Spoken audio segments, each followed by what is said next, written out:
आज के इस वीडियो में फिबोनाची रिट्रेसमेंट टूल की सेटिंग्स कैसे करते हैं, साथ ही अप ट्रेंड और डाउन ट्रेंड में इसे कैसे इस्तेमाल करना है ये जानेंगे। सबसे पहले इस टूल की सेटिंग्स समझते हैं। ट्रेडिंग व्यू वेबसाइट पर जब हम first time Fibonacci retracement tool को चार्ट पर लगाते हैं तो यहाँ बहुत सी अनवांटेड लेवल्स शो होती है, जिससे इस टूल को समझना थोड़ा मुश्किल हो जाता है।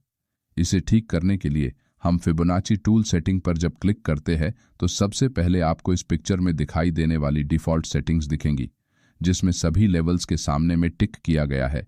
लेकिन हमें इन लेवल्स में से राइट साइड के पिक्चर दिखाई देने वाली लेवल्स को छोड़कर बाकी बचे सभी लेवल्स को अनटिक करना है। ये सेटिंग्स करने के बाद अब हमारा फिबोनाची रिट्रेसमेंट टूल पहले के मुकाबले बहुत ही कंफर्टेबल हो गया है। चलिए अब इस टूल का इस्तेमाल करके अप ट्रेंड में कैसे ट्रेड एंट्री करते हैं इसे जानते हैं। अगर मार्केट में एक स्ट्रॉन्ग अप ट्रेंड चल रहा हो तो प्राइस हायर लोज का फॉर्मेशन बनाते हुए ऊपर की तरफ बढ़ती है। ऊपर बढ़ते हुए प्राइस छोटे छोटे करेक्शन करती है, जहां प्रीवियस हाई के ब्रेकआउट पर नए ट्रेडर ट्रेड में एंट्री करते हैं। लेकिन कभी कभी प्राइस एकदम से रिवर्स हो जाती है और हम इस ट्रेड में फंस जाते हैं।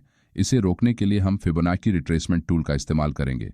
जब भी प्राइस एक स्ट्रॉन्ग इंपल्स अप मूव देती है तो इस इंपल्स मूव के बॉटम लेवल से लेकर स्विंग हाई तक हम फिबोनाची टूल को लगाएंगे। अगर प्राइस रिसेंट स्विंग हाई से रिट्रेसमेंट लेकर 0.5 या फिर 0.618 लेवल के पास आकर एक बुलिश प्राइस एक्शन बनाती है और 0.382 लेवल को ब्रेक करके ऊपर की तरफ निकलती है, तो आप 0.618 लेवल के नीचे अपना स्टॉप लॉस लगा के लॉन्ग ट्रेड में एंट्री कर सकते हैं। इस ट्रेड में एंट्री करने के बाद आपका टारगेट कम से कम 1:2 रिस्क टू रिवॉर्ड रेशियो का होना चाहिए। लेकिन जब तक प्राइस रिसेंट स्विंग हाई को एक स्ट्रॉन्ग ब्रेकआउट कैंडल के साथ ब्रेक नहीं करती, तब आप अपनी पूरी क्वांटिटी से ट्रेड एंट्री न करें। जैसे कि अगर आप इस ट्रेड में 100 क्वांटिटी से एंट्री करने वाले हैं तो फर्स्ट टाइम सिर्फ उसके आधी क्वांटिटी से एंट्री करें, और जैसे ही प्राइस रिसेंट स्विंग हाई को ब्रेक करती है तो आप अपनी बाकी बची क्वांटिटी को इस लेवल पर एंटर कर सकते हैं और आपने स्टॉप लॉस को ट्रेल करके अपनी एंट्री लेवल पर रख सकते हैं, जिससे अगर मार्केट यहां से रिवर्स करती है तो आपको बड़ा लॉस नहीं होगा। अगर प्राइस आपके ट्रेड के डायरेक्शन में मूव करती है तो आप ट्रेलिंग स्टॉप लॉस का इस्तेमाल करके अपना कुछ प्रॉफिट अलग अलग लेवल्स पर बुक कर सकते हैं। लेकिन जब एक स्ट्रॉन्ग अप ट्रेंड होता है तो प्राइस कभी कभी 0.382 लेवल के पास आकर ऊपर निकलते हुए रीसेंट स्विंग हाई को अगर एक स्ट्रॉन्ग बुलिश कैंडल के साथ ब्रेक करती है तो आप 0.382 लेवल के नीचे अपना स्टॉप लॉस लगा के ट्रेड एंट्री कर सकते हैं। चलिए अब डाउन ट्रेंड में फिबोनाची टूल को कैसे इस्तेमाल करते हैं ये जानते हैं। अगर मार्केट में एक डाउन ट्रेंड चल रहा हो और प्राइस लोअर लोज का प्राइस एक्शन बनाती है तो हम रीसेंट इंपल्स मूव के बाद टॉप से लेकर बॉटम लेवल तक फिबोनाची रिट्रेसमेंट टूल को ड्रॉ करेंगे।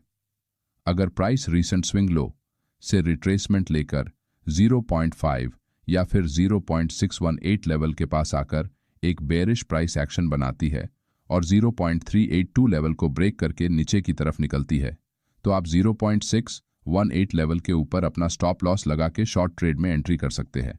इस ट्रेड में आपका टारगेट कम से कम 1:2 रिस्क टू रिवॉर्ड रेशियो का होना चाहिए।